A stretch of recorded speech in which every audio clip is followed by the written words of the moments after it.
As scientists, we study this out of this fascination and kind of awe of this whole system that we call home. We are on this planet that is so perfectly built to sustain life. We got so lucky. And then you begin to think, what do you do with this knowledge, this unbearable, incredibly depressing knowledge? That the decision to burn fossil fuels was a decision that had tremendous downside risks that we didn't realize immediately. The people who've contributed the least to climate change and who've benefited the least from the use of fossil fuel are the first people to feel the effects. People in the poorest parts of the world suffer enormously already and will suffer enormously more as the century wears on. Climate disruption is a social justice issue. Who gets hit first and worst every time there's one of these weather disasters? It's low-income people, it's people of color, it's people who can't get out of harm's way, and people who can't bounce back easily because they don't have the money or the social standing or the political connections.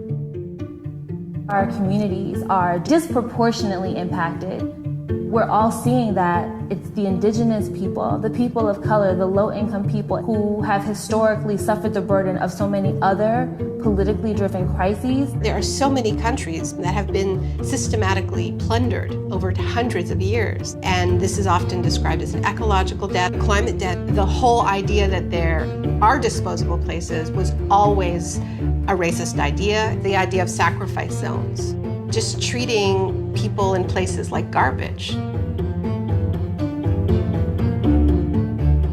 The place where it's hardest for it to sink in is in the suburban United States. We're insulated against the natural world. That's what the suburbs really are, a way of making you not notice the natural world very much.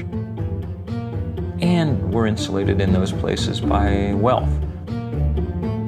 At least we think we are.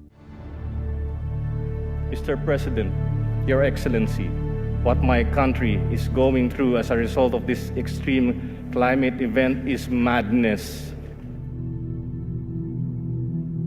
Super Typhoon Haiyan made landfall in my own family's hometown. And the devastation is staggering. I struggle to find words to describe how I feel about the losses. To anyone outside who continues to deny and ignore the reality that is climate change, I dare them to get off their ivory towers and away from the comfort of their armchairs. I dare them to go to the islands of the Pacific. We refuse as a nation to accept a future where super typhoons like Haiyan become a way of life. We refuse to accept that running away from storms, evacuating our families, counting our dead become a way of life. We simply refuse to. We can fix this. We can stop this madness.